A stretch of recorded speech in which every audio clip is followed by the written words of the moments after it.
Makalipas ang matagal na pagtatago, tuluyan ng naaresto ang Rank 3 Provincial Most Wanted Person ng Albay sa isang operasyon ng kapulisan sa lalawigan ng Camarines Norte. Magbabalita dyan si Police Corporal Angeli Torrecampo.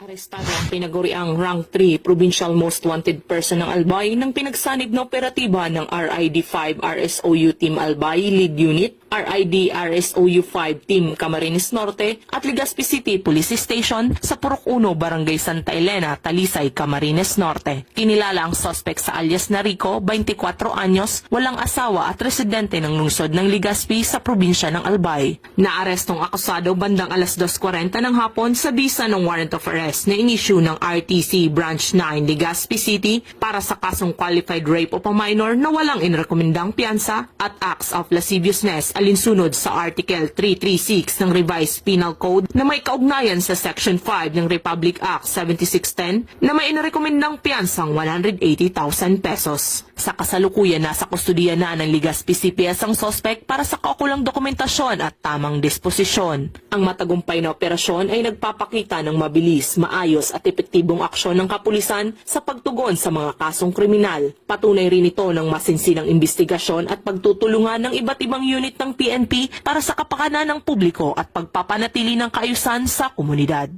Mula dito sa Rayong Bicol, ako ang inyong PNN Correspondent Police Corporal Angeli Torrecampo, alagad ng batas, tagataguyod ng Balitang Pulis.